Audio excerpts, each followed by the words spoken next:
2025-26 সালের বাজেট জনকল্যাণ না লোক দেখানো? নিত্য প্রয়োজনীয় পণ্যের দাম প্রতিদিনই বাড়ছে, কিন্তু মানুষের আয় বাড়ছে না। সামনে জাতীয় বাজেট। প্রশ্ন উঠেছে, এই বাজেট কি সত্যি জনকল্যাণে উৎসর্গিত, নাকি কেবলমাত্র লোক দেখানো এক রাজনৈতিক পরিকল্পনা? 2025 সালের বাংলাদেশ রয়েছে রাজনৈতিক অনিশ্চয়তার মধ্যে। নতুন সরকার দায়িত্বে এলেও অর্থনৈতিক স্থিতিশীলতা এখনও প্রশ্নবিদ্ধ। ডলার সংকট, বৈদেশিক বিনিয়োগের ধীরগতি এবং জ্বালানির উচ্চ মূল্য সব মিলিয়ে সাধারণ মানুষের জীবন দুর্বিষহ।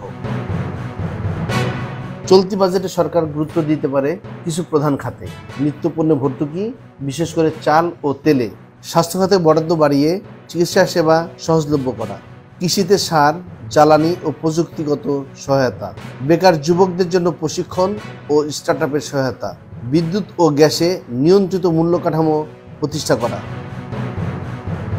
তবে প্রশ্ন থেকে যায়, সরকার কি সত্যিই জনগণের চাহিদা বুঝতে পেরেছে, নাকি এই বাজেট হবে শুধুই কাগজে কলমে বড় প্রকল্পের ফিরিস্তি, যার বাস্তবায়নে থাকবে শুধুই শূন্যতা? বিশেষজ্ঞরা বলছেন, এই বাজেট হতে পারে টার্নিং পয়েন্ট যদি সামাজিক নিরাপত্তা কর্মসূচিতে স্বচ্ছতা আনা যায়, কৃষি উৎপাদন, সংরক্ষণ ও বিপণন আধুনিক হয়, স্থানীয় শিল্প উৎপাদনকে উৎসাহ দেওয়া হয় এবং দুর্নীতির বিরুদ্ধে নেওয়া হয় কার্যকর ব্যবস্থা।